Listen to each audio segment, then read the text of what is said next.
One of the most important jobs that fire inspectors do is issuing permits. So, we're going to talk about those today. And then you are going to do a project where you issue permits for a school that's holding a carnival.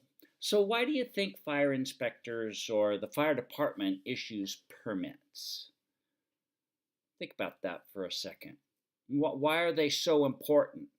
In fact, I'll tell you that some fire departments, all they do is issue permits. They don't do annual inspections. These are usually smaller fire departments, local municipalities that might do things this way. But most fire departments do annual inspections, but everybody issues permits.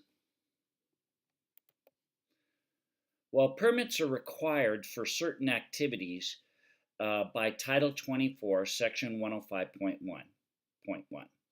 The answer is because the code says so, but the real reason why is it's a way of controlling things. Permits are issued as a means of controlling hazardous activities. That's the main reason we do it. Permits protect the public. We're going to give them a permit, but then we're also going to tell them under which conditions they can do it. So we're controlling the process. We're saying you can do this only under these conditions. So in doing so, we protect the public, we protect the workers and occupants at the places where we give the permits. We're also protecting ourselves, the firefighters.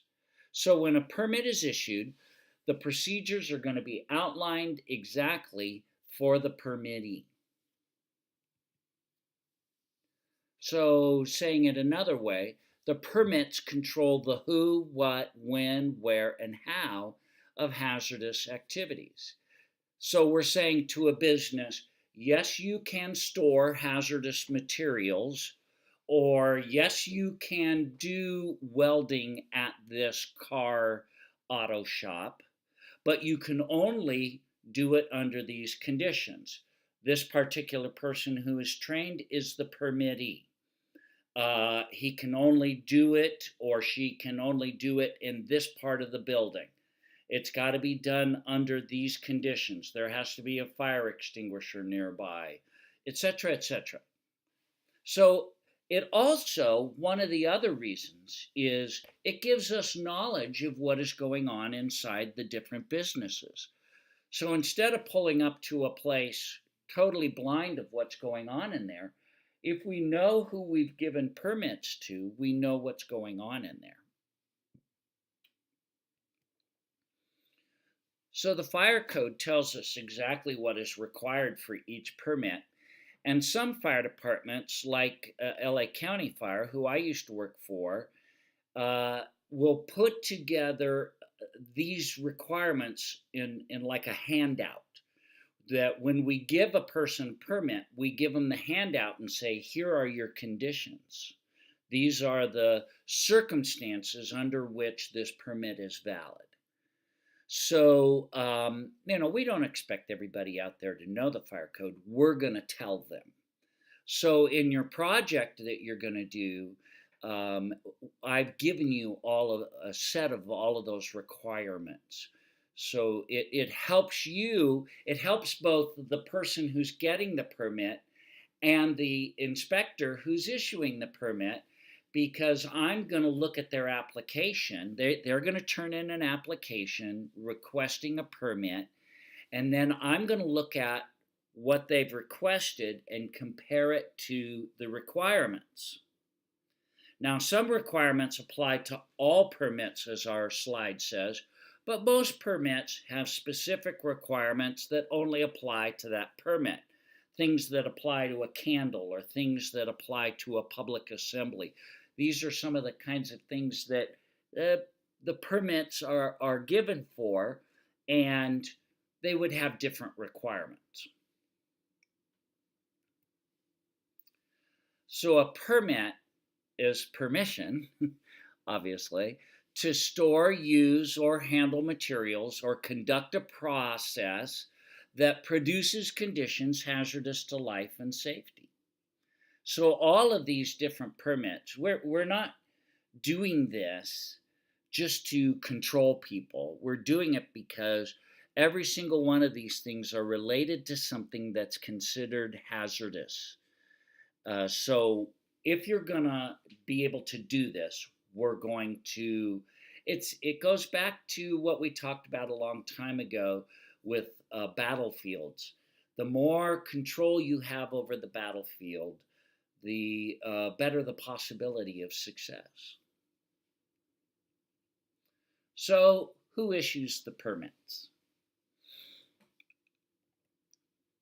Well, the local authority having jurisdiction. We call that AHJ. So in LA County, LA County Fire Department is going to issue permits related to fire. The building official will issue permits relating to buildings. The health department will issue permits related to public health, mostly in restaurants and things of that nature. So whoever is the authority that has jurisdiction over this process or this place, they're going to be the ones that give the permit. So some permits are done at the fire station and some are done at the fire prevention office, and that's going to depend on each fire department. LA County Fire, almost all permits are done at the local fire prevention office, but there's a handful that are done at the fire stations. Things like a hydrant permit. So this is a great example of a process for us. Let me go to the next slide. Some permits are done in conjunction with other agencies. So the inspector is responsible to make sure that not only I'm giving the permit that relates to me, but they've gone to the other agencies. So as I started to say, a public hydrant, a fire hydrant, if somebody wants to use that, like a construction company, to load up their water tender and they're going to wet down the area while they're working on it so that they don't create dust for the community. So they go to the water department, whoever is your local water. Here we have Valencia Water. So the permittee would go to Valencia Water Company and would request a permit. Now, with Valencia Water, they're going to charge them for that water. Yeah, you can't use the fire hydrants without getting charged. Only the fire department is allowed to use fire hydrants for firefighting purposes without charge. Everybody else has to pay. So they're going to fill out an application, and then they're going to give them a meter that they attach to the fire hydrant. And every time they fill up off of that hydrant, it goes through that meter. And then when they're done, they're going to bring the meter back and they will charge them based on what the meter reads. So once they've done all of that at the water company, then they go to the fire department. And they will show that they've got the paperwork from the water company. They will show that they've got the meter. And I'm always going to ask them, well, what are you going to use to turn it on and off? Because I don't want them using a pipe wrench and ruining the nut. They need a spanner, right? They need a 5-hole spanner that works with that particular hydrant so that they don't destroy the nut, because, you know, that'll be a problem for us if we show up when there's a fire. So then we fill out the paperwork on their request, and they go back to the water department when they're all done. So that's how we do things in conjunction. Sometimes it's the health department, sometimes it's AQMD, and very often we work with the building official. Now, one of the questions that, or misunderstandings out there, I've got a permit, so that means I can just do whatever I want. Can a permit be revoked or suspended? Yeah, it can. The fire chief can revoke a permit based on 7 things. There's 7 reasons. Some of them are redundant, but let's look at the 7 reasons. If somebody has a permit, that doesn't mean they can do whatever they want. There's controls on this. So the permit has to be used by the person that it was issued to. So a permit can be revoked if they're using it for someone else other than the person it was issued to. Sometimes a business will change hands. They have a new owner. They need to come in and get a new permit with the new owner's name on it. Then number 2, the permit has been used for a location other than for which it was used. Again, a business might move from one location to another. It's the same business, but they're at a different address. Well, we're going to require them to renew that permit and revoke the old one. Just because they had it at the old location doesn't mean the new location is okay, because sometimes these permits have storage issues or requirements having to do with the building that they're in. The third reason we might revoke a permit is the conditions or limitations set forth in the permit have been violated. So if they use that permit in a way that was not allowed per the requirements, we're going to revoke it, take it away. The permit was given based on false statements or misrepresentations by the permittee. This happened in LA County Fire Department. Well, I gave you an example earlier on. I think I talked about the tutor time. Maybe I didn't. I usually talk about this in class, but I'm not sure if I did it for you guys online. This tutor time applied for a building permit. They got it, but they used a false occupancy type, which loosened the requirements on them.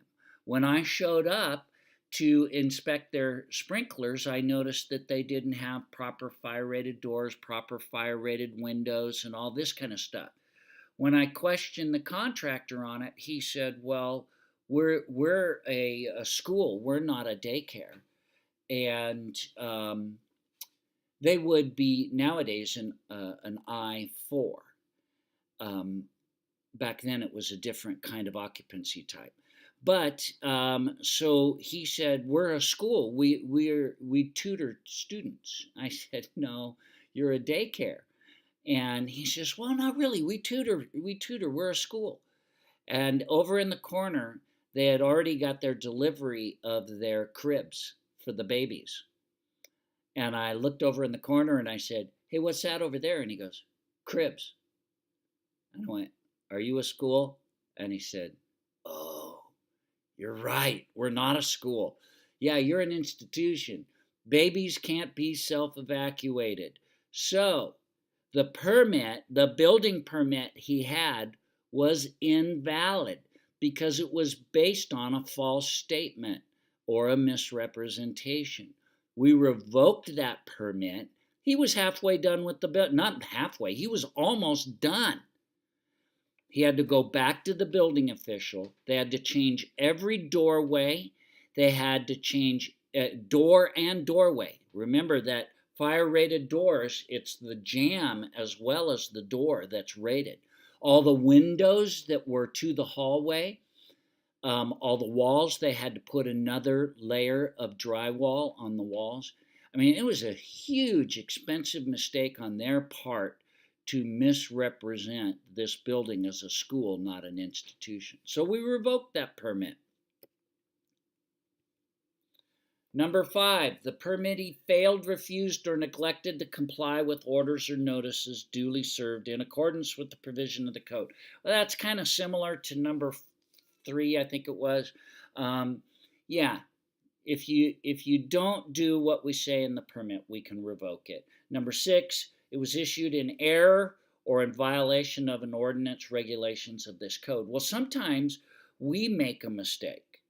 So on our stamp that gives you its permit, that we stamp on the plans for someone building a building, We nicknamed that the God stamp. And basically, it's a joke. We're saying that you can't do anything until we stamp this and sign it. So once it's stamped inside, you can start building the building. Well, when I pointed out to this Tutor Time guy that his building was not a school, it was an institution, he said, but these plans, they're already stamped and permitted and signed. And I said, yeah, we call that the God stamp because you can't do anything unless we tell you you can. But I want you to read this little print at the bottom of the stamp. And here's in red, bright red, are these words that basically say in a legal way, just because this is stamped, that doesn't mean if you can do anything you want. If the person who stamped this did so in error, that doesn't give you permission to violate the law. So it says it a lot more fancy and with legalese in it. But the permit, if it is issued in error, if the inspector makes a mistake, we recognize that inspectors are human beings and he or she can make a mistake. So if it was given in error or violation of an ordinance or regulations of this code, we can revoke it. And lastly, the permit is issued for a condition or activity other than that listed in the permit. So what's the process? Well, I kind of talked about that.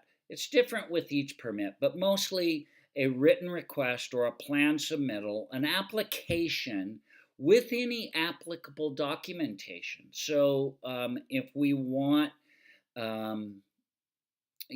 like with buildings, when you apply for sprinklers, we want to know everything about every sprinkler head, every kind of pipe. So they'll also turn in documentation on the parts of the sprinklers.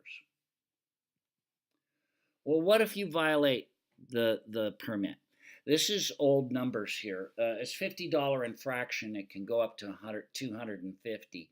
But I believe those are old numbers. And also remember, whenever you have like a ticket, it might be a $50 ticket, but then you have usually double or more court fees. So if it's a $50 infraction, you're probably going to pay somewhere between $100 and $120. So everything's almost always double.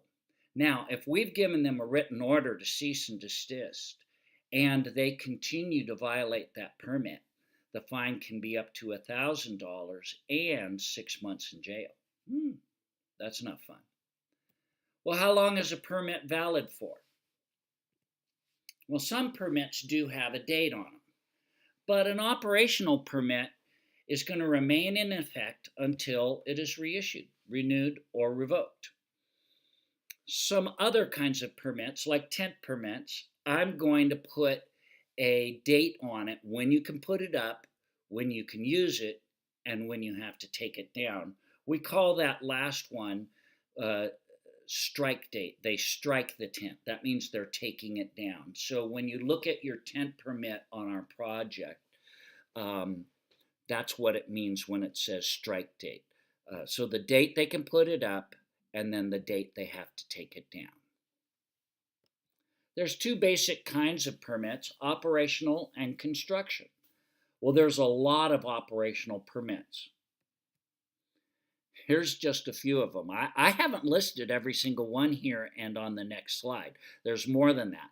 But we're going to do a carnival fair. That's our project.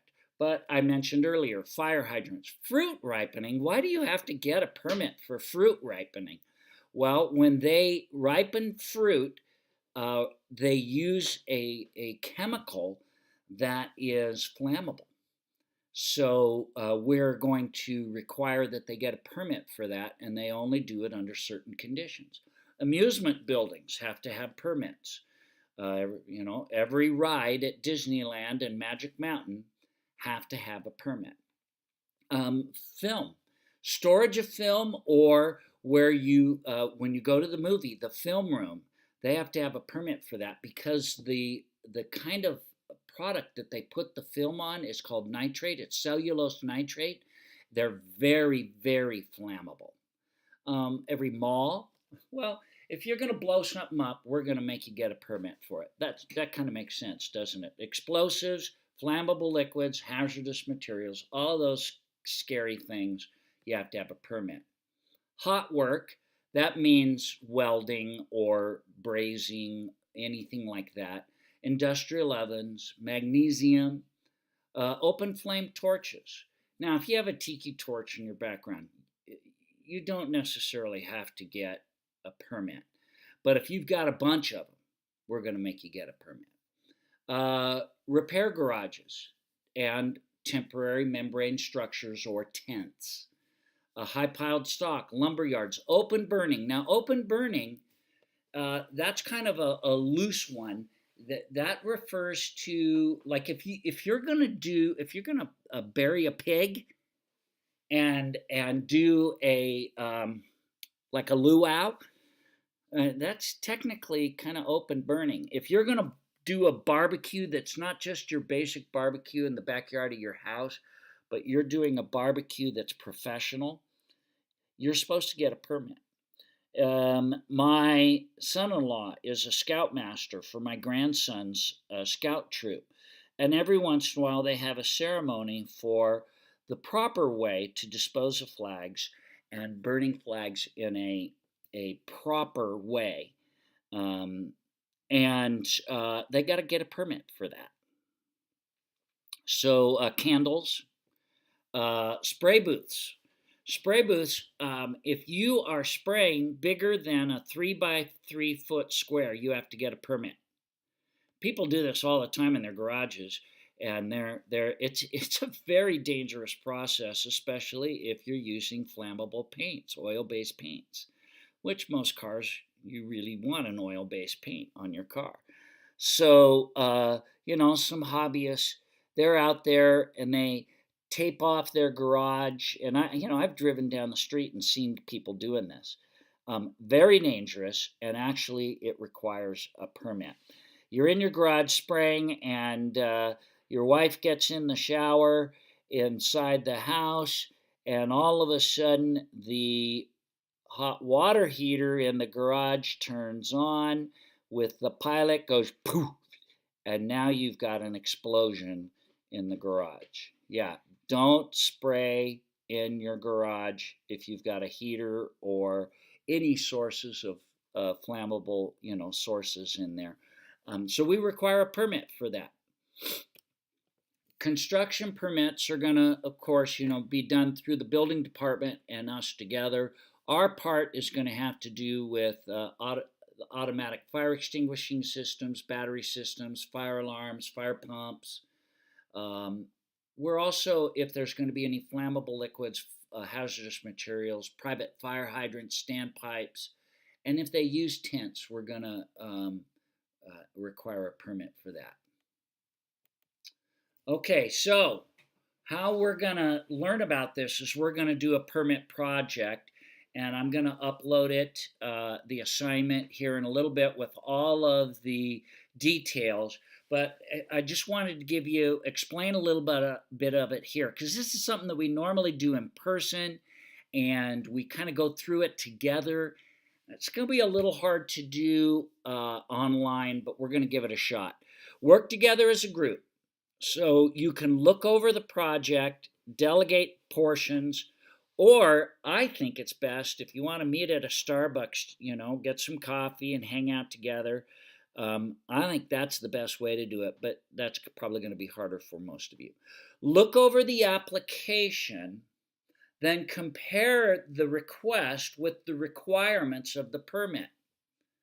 Evaluate whether they need to make changes, and then add those changes to the permit either on a separate piece of paper or on the permit itself. So you need to make you're going to make requirements, so you need to be clear in those requirements. Write them down. If there is something they want to do that you're saying no to, you need to tell them how they can do it. So we might say, no, you can't barbecue there. You can barbecue. I'll give you a burn permit, but you can't do it where you're asking to do it. You need to do it here, and then tell them where here is. So when you're done, upload the copies of the permit onto Canvas. There's going to be multiple permits. You don't have to upload the requirements back to me, just the permit part. There should be, I believe, 5 of them, 5 permits. Upload them back to me. One more slide. Use the following information for the application. The permittee is the school administrator. Remember I said the school is the I am richer than you. No, what was it? The school for rich kids, the gifted kids, something like that. I forget what I called it, but I'm just making up names and trying to be funny. But the school administrator is I period M period richer than you. So make up an address, make up a phone number. The fire station is 111. The battalion is 6. And any other requests, again, that you want to make for them, you should add it at the bottom of the permit or on a separate piece of paper. Make sure it's clear. If you're telling them that they can't do something, tell them how they can and where they can do it. And they're asking how many people they can put in. Remember how we did occupant load. If they're dancing, it's 5. If it's dining, it's 15. If it's sitting in seats watching a concert, it's 7. So you take the area of the room and divide it by one of those numbers, and that will tell them how many people can be in that room. Okay? Good luck on the project. Get it uploaded. This is our last project other than your final project, which you do individually. Have a great day.